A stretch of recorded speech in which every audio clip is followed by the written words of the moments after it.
Hello students, good morning. आज के video में हम लोग ये सीखेंगे कि किस प्रकार से, जैसे आप लोगों का प्रीवियस वीडियो आप लोग देख चुके हैं मेरा थ्योरी का, इलेक्ट्रिशियन थ्योरी का, जिसमें से हम लोग ये सीखे थे कि किस प्रकार से हम लोगों का विद्युत होता है, विद्युत का प्रकार सीखे थे। आज हम लोग सीखेंगे कि विद्युत धारा क्या है। ठीक है, उस प्रीवियस वीडियो में हम लोग ये सीखे थे, प्रीवियस लेक्चर में हम लोग ये सीखे थे कि विद्युत क्या होता है। आज के लेक्चर में हम लोग को ये सीखना है कि विद्युत धारा क्या होता है। तो विद्युत धारा किसे कहते हैं और विद्युत धारा का प्रकार क्या होता है, ठीक है, और वो किस प्रकार से उत्पन्न होता है, वो सारी चीज को आज इस लेक्चर में हम लोग पूरा करने की कोशिश करेंगे। तो देखोगे आप लोग, सबसे पहला चीज कि यहाँ पे हम लोग का एक पॉइंट्स दिया गया जिसमें हम लोग का लिखा गया है विद्युत धारा, है ना। तो विद्युत धारा क्या होता है भाई, तो इसमें हम लोग लिख सकते हैं कि इलेक्ट्रॉन्स इलेक्ट्रॉन्स या फिर आवेश, इलेक्ट्रॉन्स या आवेश की प्रवाह प्रवाह की दर को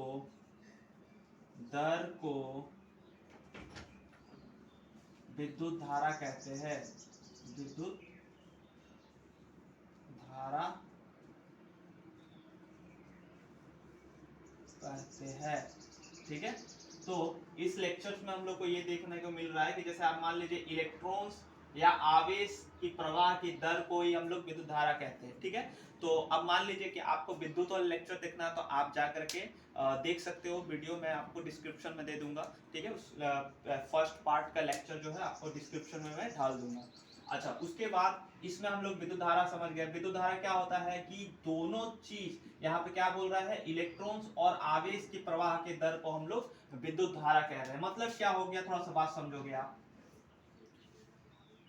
यहाँ पे हम लोगों का एक कंडक्टर है, ठीक है। अब ये कंडक्टर से कितना इलेक्ट्रॉन्स जो है, यहाँ से हम लोग का इन हो रहा है इलेक्ट्रॉन्स, ठीक है, यहाँ से हमारा इन हो रहा है इलेक्ट्रॉन्स, जितना भी इलेक्ट्रॉन्स इन हो रहा है। और ये पूरा कंडक्टर को कितना देर में हम लोगों का पास कर रहा है, यानी कि यहाँ से आउट कर रहा है, ठीक है। यहाँ से हम लोग का कितना देर में इलेक्ट्रॉन्स को पास करके आउट कर रहा है, वही हमारा क्या हो गया, विद्युत धारा हो गया। और इसके अंदर जो उपस्थित है वो हमारा क्या हो गया, विद्युत हो गया, ठीक है। धारा का मतलब हो गया जो बहता है। सो बहता क्या है, तो इलेक्ट्रॉन्स और आवेश जो भी हम लोग का बह रहा है वो हम लोग का क्या हो गया, विद्युत धारा हो गया, ठीक है। तो आई होप आप लोगों को ये लेक्चर समझ में आया होगा विद्युत धारा बोल करके। तो अब हम लोग इससे आगे सीखेंगे जिसमें है हम लोग का क्या, विद्युत धारा के प्रकार। तो विद्युत धारा के कितने प्रकार होते हैं, तो विद्युत धारा के दो प्रकार होते हैं। एक होता है क्या, पहला एक नंबर दे करके लिख सकते हो आप लोग एसी, आप दूसरा नंबर दे के लिख सकते हो डीसी। एसी का मतलब क्या होता है, एसी का मतलब होता है जिसको हम लोग हिंदी में बोलते हैं प्रतिष्ठ धारा, और डीसी का मतलब होता है दिष्ट धारा, ठीक है। तो यहाँ पर हम लोग बोल सकते हैं, इंग्लिश में बोलना हो तो क्या बोलेंगे हम लोग, एसी का मतलब होता है अल्टरनेटिव करंट और डीसी का मतलब होता है डायरेक्ट करंट, ठीक है। तो एसी का क्या मतलब हो गया, एसी हम लोग एसी का डिफाइन करना होगा तो किस प्रकार से डिफाइन करेंगे एसी को, तो बोल सकते हैं यह समय समय अंतराल अपना अपना दिशा परिवर्तित परिवर्तन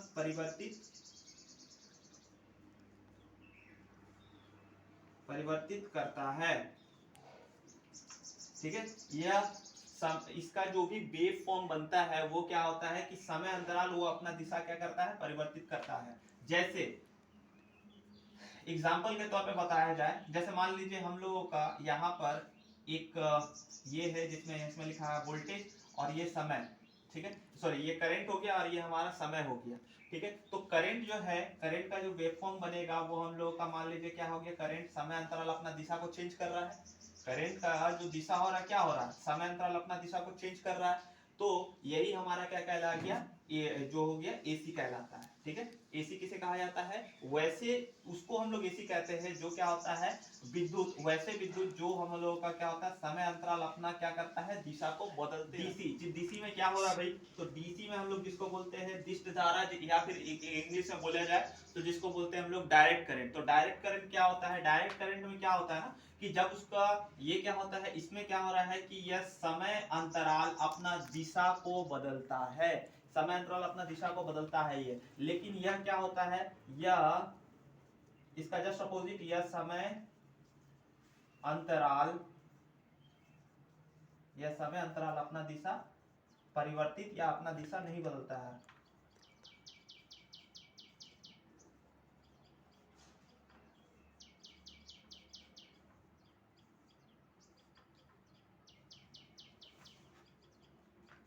ठीक है, क्या लिखा हुआ है, समय अंतराल अपना दिशा नहीं बदलता है, ठीक है, या अपना दिशा नहीं परिवर्तित करता है। जो इसका ग्राफ क्या होगा, ग्राफ इस तरह से लिख सकते हो आप लोग। ग्राफ जो बनेगा, जैसे मान लीजिए ये करंट का हो गया, ये करंट हम लोग का और ये हम लोग का टाइम है। सो यहाँ पर क्या हो गया कि ये हम लोग का कुछ इस प्रकार से इसका ग्राफ बनेगा। थोड़ा सा आगे बढ़ते हैं, जैसे मान लीजिए इसमें लिखा हुआ है विद्युत धारा के प्रभाव। अब मान लीजिए हम लोग एसी या फिर डीसी का किस प्रकार से यूज करते हैं। अब यूज करके हम लोग का क्या क्या चीज बनता है। अब जैसे मान लीजिए हम छोटे से एग्जांपल के तौर पे बताएं, जैसे मान लीजिए हमारा सॉकेट है, ठीक है, ये हमारा एक सॉकेट है जिसमें से एक आ रहा है हम लोग का फेस आ रहा है और दूसरा आ रहा है हम लोग का न्यूट्रल, ठीक है। ये हमारा एक सॉकेट है जिसमें एक फेस आ गया और एक न्यूट्रल आ गया, और यहाँ पर हम लोग का क्या हो रहा है कि इसमें एक बल्ब लगा दी तो हम लोग का बल्ब क्या करेगा, ग्लो करेगा।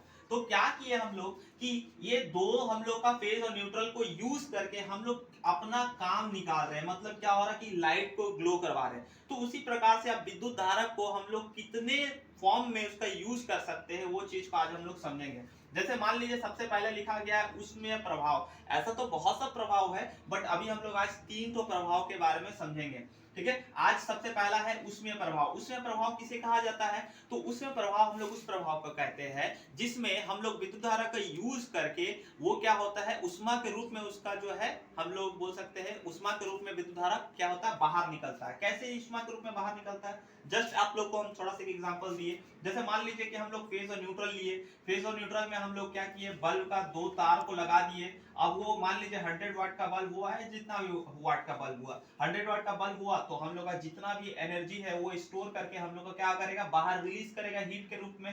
तो उस प्रकार से हम लोग विद्युत धारा यूज करें तो उस प्रकार से जब यूज करेंगे तो उसको क्या बोलेंगे, उसमें प्रभाव बोलेंगे, ठीक है।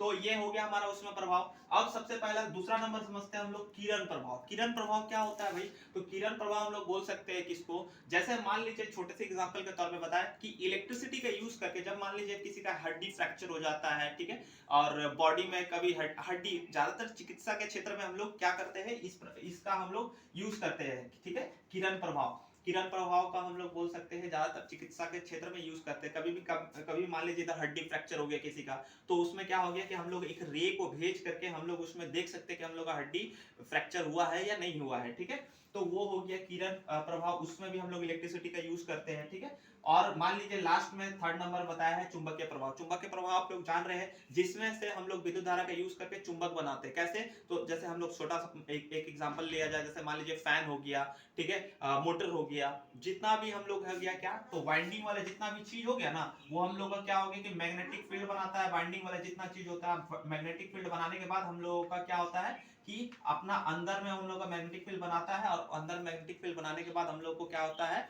इलेक्ट्रिकल से वो मैग्नेटिक में जब चेंज होता है तो हम लोग उसको बोलते हैं क्या, चुंबकीय प्रभाव। इलेक्ट्रिकल से किसमें कन्वर्ट हो रहा है वो, तो मैग्नेटिक में कन्वर्ट हो जा रहा है, तो उसको हम लोग बोलते हैं चुंबकीय प्रभाव, ठीक है।